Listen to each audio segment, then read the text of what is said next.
Mary, Queen of Scots. Her royal bloodline gave her the strongest claim to the English throne and an unwavering belief in her destiny. But that same birthright placed her in direct conflict with her cousin, Elizabeth I, transforming her from rightful heir to ever-present threat. Every move and alliance that should have solidified her reign instead led to betrayal and conspiracy, tightening the noose around her fate.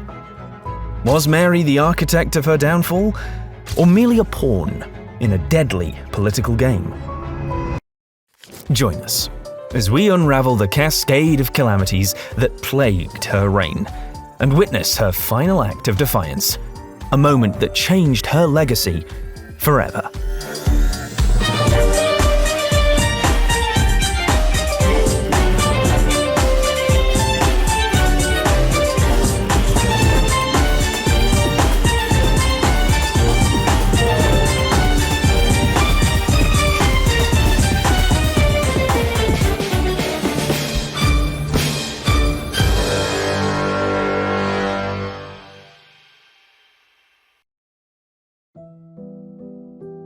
It's November, 1542.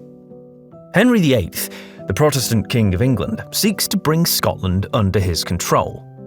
James V of Scotland, a Catholic with ties to France, resists, and this is no ordinary war. It's a family affair. James is the nephew of Henry VIII, and the stakes are not just political, but deeply personal. Their forces clash at Solway Moss, and Scotland's poorly led army crumbles. James V retreats to Falkland Palace, devastated by the defeat. Illness and despair quickly overtake him. When he receives news of the birth of his daughter, Mary Stuart, it offers a glimmer of hope, a new beginning for a king and country both on the edge of ruin. But 6 days later, James succumbs to his illness, leaving Mary, barely a week old, to inherit a kingdom already in turmoil. To some, she was seen as a Catholic salvation. To others, a looming threat. Her mother, Marie de Guise, keenly aware of the dangers surrounding her infant daughter, swiftly made plans to take Mary far from Scotland's troubled shores. Mary Stuart was brought to France, where she was raised in the opulence of King Henry II and Catherine de' Medici's court. By age 5, she was betrothed to Francis, the Dauphin of France, securing her future at the heart of European power. At the age of 15, Mary wed Francis, becoming not only Queen of Scotland, but also Queen of France. She also had a legitimate claim to the English throne through her grandmother, Mary Tudor, Henry VIII's sister. Could this mean she might one day wear a third crown? There was only one royal who could challenge this claim: her cousin, Elizabeth, who ascended to the English throne that same year. In 1560, Mary's world was shattered. Her mother, Marie de Guise, her fiercest protector and political guide, passed away, leaving Mary without the woman who had safeguarded her interests during her formative years. The grief was soon compounded when, not long after, her husband Francis succumbed to illness. In just a short time, Mary had lost both her mother and her crown in France. Now a widowed queen, she was swiftly sidelined by Catherine de' Medici, who no longer welcomed her at the French court. By 1561, with her ties to France severed and her future in Europe uncertain, Mary made the bold decision to return to Scotland, determined to consolidate her rule. But could the young queen, raised in the splendor of the French court, truly navigate the fractured, rebellious landscape of her homeland? With its rising Protestant influence and fierce nobility, would Scotland even accept her as its rightful ruler? In 1561, Mary Stuart returned to Scotland as an 18-year-old queen filled with promise, her beauty and charm reminiscent of the French court she left behind. But Scotland was not France. Its cold, rugged landscape mirrored her harsh political reality. For 3 long years, Mary struggled to assert her authority. The fiercely independent Scottish nobility saw her as an outsider, her loyalties tied more to France than to the turbulent land she was meant to rule. As a Catholic queen in a country where Protestantism had firmly taken root, she faced constant suspicion and opposition. Isolated and without firm support from the nobles or the rising Protestant faction, Mary needed a way to strengthen her position. But the answers remained elusive. Then, in 1565, Henry Stuart, Lord Darnley, arrived in Scotland. They had first met years earlier in France, and now, with Elizabeth's blessing, Darnley returned, charming, handsome, and of both Tudor and Stuart blood. To Mary, he must have seemed like a godsend, someone who could unite her fractured kingdom and bolster her claim to the English throne. At a time when she desperately needed an ally, here was a man who offered both a political solution and the prospect of personal happiness. Blinded by the possibility of love and power, Mary ignored the growing concerns of both the Scottish nobility and the Protestant lords. By July, they were married, and within a year, Mary was pregnant. Darnley had swept her off her feet. But what had seemed like a perfect match would soon come at a terrible cost, not just for Mary, but for all of Scotland. Their union unraveled quickly. Frustrated by his secondary role, Darnley resented living in Mary's shadow. His jealousy grew, turning him from a charming suitor into a reckless liability. Behind her back, he conspired with her enemies, while his drinking and womanizing fueled public scandals that destabilized her court and tarnished her reputation. Mary refused to cede power to a man who undermined her, and their once promising union became a source of both personal and political instability. During this time, David Rizzio, Mary's cultured and trusted secretary, became her closest confidant, offering the stability Darnley could not. This only deepened Darnley's jealousy and resentment.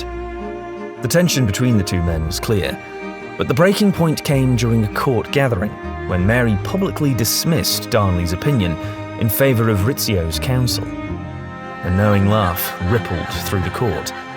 A moment of humiliation Darnley would neither forgive nor forget. On the night of March the 9th, 1566, as Mary and Rizzio shared a quiet dinner in her private chambers, their peace was shattered. Darnley stormed the room with a group of armed conspirators. Rizzio was dragged from the table, and Mary, heavily pregnant, was forcibly restrained. Pleading for her friend's life, she watched in horror as Darnley's men stabbed Rizzio 56 times, his blood pooling beneath her feet. The murder was more than political violence. It was a deeply personal betrayal. Darnley was no longer a husband, but a dangerous, erratic figure, a threat to Mary and her reign. With her closest ally dead and her husband undermining her crown, Mary's grip on power had never been more tenuous. Then, just as everything seemed to be slipping away, a new force entered Mary's life, one that would change everything. As Mary reeled from Rizzio's murder, a new figure stepped forward. James Hepburn, Earl of Bothwell. A bold and ambitious military commander with a reputation for taking risks, Bothwell had been a key, if unpredictable, figure in Mary's court. Known for his decisiveness and loyalty in moments of crisis, he quickly became indispensable as Mary's political troubles deepened. Navigating a reckless husband and an increasingly volatile political scene, Mary leaned heavily on Bothwell, who thrived in the chaos that surrounded her. His strength offered her the support she desperately needed, and despite warnings from her advisors, Mary's stubborn belief in her own judgment prevailed. In June 1566, the birth of her son, James VI, marked a personal and dynastic victory. But Darnley, unstable and dangerous, continued to cast a menacing shadow over her life. His presence a constant reminder of the threat he posed, not just to her authority, but to her very safety. In February 1567, Darnley was staying at Kirk Field, where he was recovering from an illness, when, in the dead of night, an explosion struck. As the smoke cleared, Darnley's body was not found amidst the rubble, but instead lying in a nearby orchard, strangled. The discovery sent shockwaves through the court. The circumstances were too deliberate, too calculated for this to be an accident. Suspicion immediately fell on Bothwell. Though acquitted by the Scottish Parliament, few believed in his innocence. On April 24th, 1567, Bothwell made his boldest move yet. Under the ruse of protecting Mary from danger on her return to Edinburgh, he intercepted her and whisked her away to Dunbar Castle. What began as an abduction soon turned into something far darker. Reports circulated that Bothwell had raped the Queen to secure their union. By May 1567, they were married. The marriage sparked outrage across Scotland, with many seeing it as an outright betrayal. For the Scottish nobility, this was the final breaking point. Years of questionable alliances, poor leadership, and scandal had eroded Mary's standing. The nobles had tolerated her missteps, her disastrous marriage to Darnley, and even the murder of her closest confidant, Rizzio. But this was too much. Bothwell was a rogue, and Mary had gone too far. Something had to be done. At Carberry Hill, in June 1567, rebel forces confronted Mary and Bothwell. After a brief standoff, Mary surrendered, on the condition that Bothwell be allowed to flee. She was taken captive and imprisoned in the remote Loch Leven castle. There, emotionally shattered, she miscarried Bothwell's twins and was coerced into abdicating the throne in favour of her infant son, James VI. Even in this bleak moment, Mary persisted, refusing to accept defeat. In May 1568, disguised as a maid, she attempted an escape, but her delicate hands betrayed her disguise, leading to her capture. Still determined to ignite a Catholic resurgence, she managed a second, daring escape. It was a success, and Mary rallied 6,000 men. On May 13th, 1568, she made her last stand at the Battle of Langside. Lacking strong military leadership, her forces clashed with the rebel army led by her half-brother, James Stuart, Earl of Moray. Within just 45 minutes, her army was outmaneuvered and crushed. Now, without a throne, an army, or options, Mary faced one final, desperate choice. Mary fled south, to England, seeking refuge from the only ally she believed she had left, her cousin, Queen Elizabeth I. But Elizabeth faced a dilemma. Here was a rival whose claim to the English throne stirred unrest, yet who was also family. Elizabeth couldn't simply dismiss Mary's presence, but neither could she allow her to roam free. Instead, she offered Mary protection, a diplomatic solution that was, in reality, just another form of imprisonment. Mary hadn't realized it at the time, but she had merely traded one cage for another.